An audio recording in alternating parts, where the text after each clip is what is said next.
Hey there, Week 9 recap is here. Let's get going, okay? Dylan M. beat Mark. Dylan McDonald beat Mark 258.85 to 211.85. Sean beat Devin 227.9 to 217.30. Ian beat Landon. Yes, that is Ian beat Landon. We have a new number 1 seed. I know Ian's going to love hearing this, and I know Landon's going to hate hearing that. So they do play each other week 11. So not this week of matchups, but next week. But Ian beat Landon 291.8 to 279.55. Okay. Jason beat Nate 230.95 to 191.85. Again, I'll go over them all again. Dylan Schimpf kicked my ass. It's becoming the norm. Everybody's kicking my ass. So don't feel too good about it because my team sucks. There you go. Dylan, 321.55 to 165.05. Yeah, that's a whoop ass. Let's go again. Dylan McDonald over Mark. Sean over Devin. Ian over Landon for a new number 1 seed overall.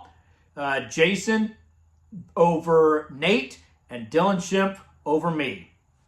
So, standings right now. Division 1, we have Landon at 7-2, Dylan McDonald at 6-3, Dylan Schimpf right behind him at 5-4, Nate at 4-5, and Sean at 3-6.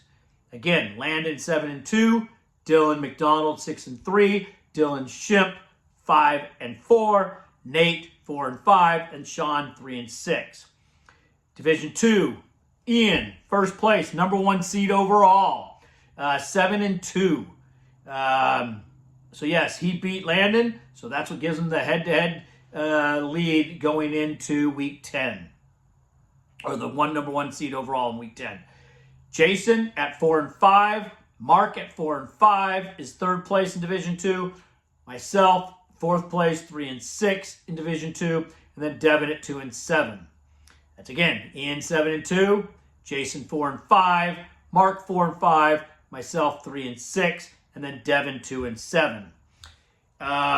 We have this is going into Week 10, so 10, 11, 12, 13, 14. We have 5 weeks left of matchups. Ian has a 3-game lead, so he's pretty close to wrapping up Division 2. Division 1, it goes 7 wins, 6 wins, 5 wins, 4 wins, 3 wins. So really, anybody's alive, but we're going to go over the overall standings. Ian with the number 1 seed at 7-2. Landon at the 2 seed with 7-2. Dylan McDonald at 6-3 with the 3 seed. Dylan Schimpf with the 4 seed at 5-4. And then Nate, Jason, and Mark are all tied at 4-5, but Nate beat Mark, and Jason beat Nate and Mark. So Mark is 0-2, Jason is 2-0, and Nate is 0-1, or 1-1. So that puts it at Jason at 4-5, with the 5th seed, and Nate with the 6th seed at 4-5. So again, that's Ian, Landon, Dylan McDonald, Dylan Schimpf, Jason, and Nate at 4-5. Still, again, 5 weeks left, so the playoffs are not wrapped up, are not locked in. Really, the only person that is close to locking in a spot, a playoff spot, is Ian at 7-2, and that's due to the fact that he has a 3-game lead over Jason, Mark, myself, and Devin. Okay? High score of the week. That's the Hurt Locker versus me, Dylan Schimpf, with 321.55. That was a can of whoop ass. My team sucks. And I've said it for like the last 2 or 3 weeks. My goal, do not get last place. Okay? Not that this punishment's a very big deal. Driving around with a license plate frame, who cares? but it is what it is. 321.55 points, 55 points is the Hurt Locker. Low scoring team of the week, of course, is me at 165.05. With those two scores, you can pretty much tell who got the biggest win and lowest projected and all that. So largest scoring team versus projected points. Of course, Dylan Shimp, 85.12 points over his projected points. Lowest scoring team versus projected points. That is me. 43.11 under the projected. And that is back-to-back weeks that my sorry-ass team has been under the projected points. Top player of the week. You know what? I want to see something real quick. So, as bad as my team is doing, and it is doing bad, yeah, well, it was just confirmed. I have the lowest scoring team in the league. 1,916 points, 0.7. And Sean has 1,918.7. So 2 more points over than me. But he also beat me in week 4. So whatever. The only way I'm going to beat him is if I end up with more wins. So that doesn't really matter. Top player of the week, Joe Burrow on Dylan Shimp's team. 58.4 points. That's back-to-back weeks for Dylan to have the top performer. Bust of the week, Xavier Worthy on my team. And let's redo that trade because freaking he sucks. But anyways, I don't even own Kurt anymore. I suck this year. Xavier Worthy, negative 0.05 points. So I'd have been better off leaving that spot open. But whatever. Largest margin of victory, Dylan over me. 156.5 points. Smallest margin of victory, Jason over Devin. With 10.6 points. Okay? Go over the waivers last. This week's matchups that I feel are going to be, fantasy relevant. Bengals at Bucks tomorrow night. I think that will be a high-scoring game. As long as if it stays close, that's going to hurt Landon, I believe. Or if the Bengals get a quick two-score lead, that's going to hurt Landon because that's not a Derrick Henry matchup. So Derrick Henry going against me, hopefully the Bengals start off with a quick lead and it takes Henry out of the game. Who knows, but let's hope. 49ers at Bucks. I think that will be a decent scoring game. Maybe more for the Niners, especially if CMC comes back. Because Evans and obviously Godwin are still out, but Cade Otton is still doing well. The running backs aren't doing bad. So let's see. 49ers at Bucks. Steelers at Commanders, I believe, will be a decent scoring, fantasy productive game. Vikings versus the Jags. Vikings will be productive. And I believe Darnold can help me with Jefferson versus that Jags defense. If I can get Darnold to get a couple 40-plus yard TDs with Addison and Jefferson, maybe even Jones, hopefully that Darnold play can get me over the Derrick Henry play. So go Bengals and go Vikings. Falcons over Saints. They no longer have Lattimore. He went to the Commanders. But I still think the Steelers' offense will be decent against that defense because Lattimore is not going to have a whole lot of playing time or practice time with him. Yeah, go stick him on someone and maybe he can shadow him. But Vikings over Jags, Falcons over Saints, I believe, will be high scoring for those two teams. Lions at Texans has a chance to be fantasy productive, but it's definitely going to be fantasy productive for the Lions. Okay? So Vikings, Falcons, Lions, I believe, will be one-sided fantasy productive games. Bye weeks this week. Cleveland Browns, Green Bay Packers, Seattle Seahawks, and the Las Vegas Raiders. Again, Cleveland Browns, Las Vegas Raiders, Green Bay Packers, and Seattle Seahawks are all on bye this week. This Sunday, 6:30, I said it was last week on the video, but it's this Sunday. Giants and Carolina are in Germany. Wake up, get your brat, get your pretzel, get your mustard, and watch a game and drink some beer and eat some pretzels at 6:30 in the morning. I think Tyrone Tracy is going to have a heyday versus Carolina. So that's two players that I need to be very productive versus Landon. And I also need the Giants defense to shut down Carolina. I don't want them to shut them down because I want it to stay close. Actually, scratch that. Just scratch that. Okay? Don't know what I'm saying. Either way, 6:30 a.m., Giants and Carolina in Germany. Injuries this week. Dak Prescott, IR, hamstring, out a minimum of 4 weeks. I would not, that would put him at week 14, comes back week 15. I wouldn't count on seeing Dak Prescott back. Which hurts? CeeDee Lamb probably hurts that running game, of what running game they have.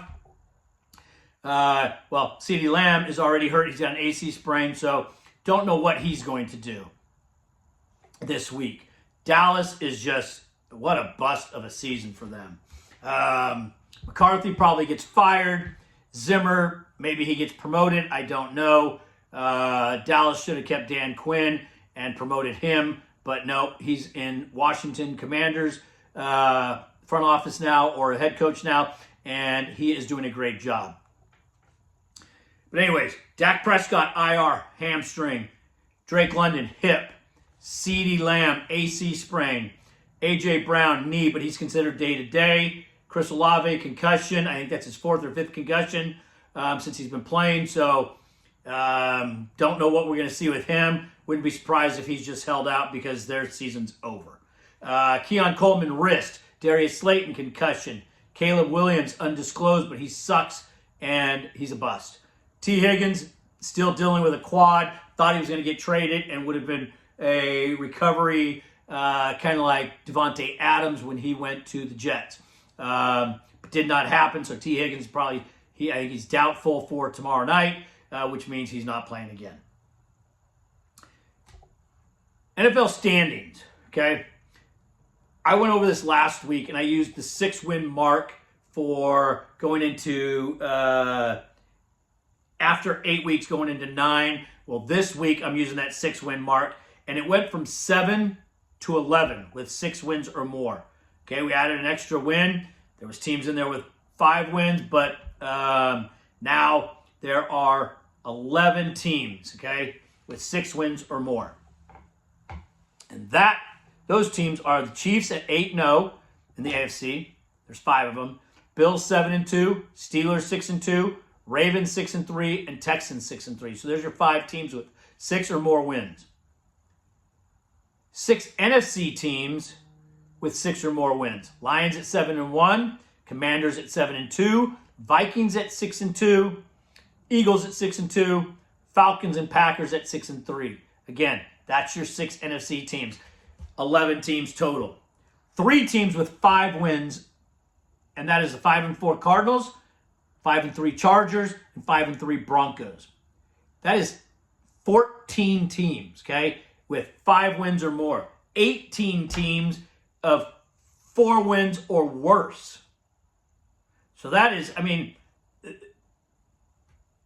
of the 14 teams, you basically have your playoff teams set, because that'd be the Chiefs, the Bills, the Steelers, the Ravens, the Texans, the Chargers, and the Broncos. There's your 7 teams. NFC team, it's the Lions, Commanders, Vikings, Eagles, Falcons, Packers, and Cardinals. 7 teams.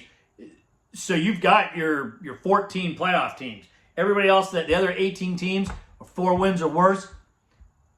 That's a sad state of affairs for the NFL right now. Not much parity.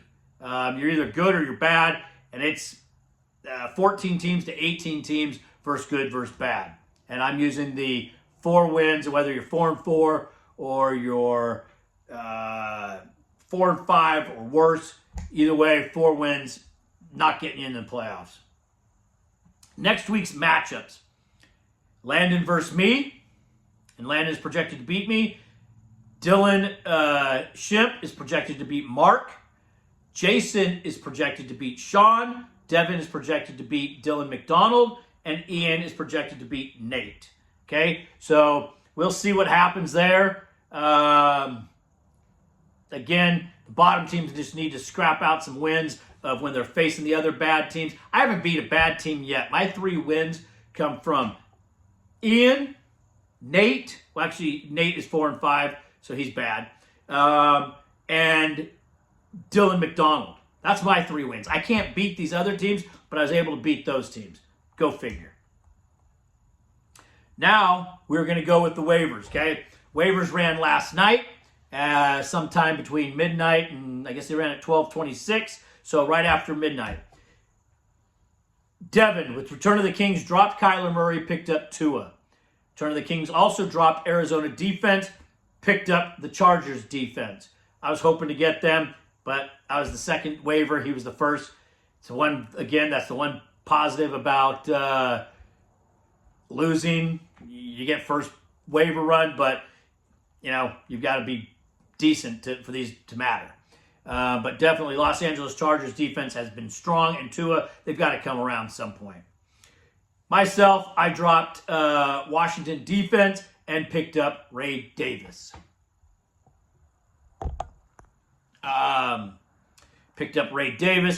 And then Jason dropped Jordan Love, picked up Daniel Jones. Jason also added Justice Hill in waivers. And then Ian dropped Jalen Warren, picked up Quentin Johnston, the receiver with the Chargers. Landon at 12:26, and I don't know why Landon was before, because of points probably. But Landon technically should have had waiver in front of Ian, but that's been messed up kind of all year with the waiver order. But anyways, Landon dropped Tucker Kraft, picked up Hunter Henry, who's had, I think, 3 or 4 great games or really good games with Drake May quarterbacking. So dropped Tucker Kraft, picked up Hunter Henry. Naked Bootleggers must have been awake last night because he did 2 ad drops after 12:26 and dropped Zach Ertz and picked up DeMarcus Robinson, chasing those points that he got against Seattle. Good luck. He's not going to get those every week. He also, Tutu Atwell, he dropped and picked up Mike Gesicki. That's a nice one because Higgins has been out and Gesicki has been playing really well. Myself, dropped the Denver defense because don't need to hold him because my team sucks, and picked up the New York Giants defense versus Carolina. So yes, I guess I do have New York's defense, and that's what I was trying to get at when I was talking about the matchup at 6:30 a.m. I dropped Caleb Williams, picked up Russell Wilson, and then Dylan McDonald dropped Zach Charbonnet and picked up Mike Williams with Pittsburgh because he was just traded there. Jason also dropped Isaac Garando, or however you say his last name, the running back from the Niners, and picked up Kevontae Turpin from Dallas. Backup quarterback, thrown to a 3rd, 4th string receiver, sometimes hits, especially when you have CeeDee Lamb out, really no run game. That's probably a wise choice to pick up. Great pickup, Jason, or a great swing at the fences, Jason. Okay, so that is Week 9 recap. Do not forget, we have a game tomorrow night. It's the Ravens and the Bengals. And then we also, on Sunday morning, have the Giants and Carolina at 6:30 in the morning on Sunday. Have a great week, and I will talk to you later.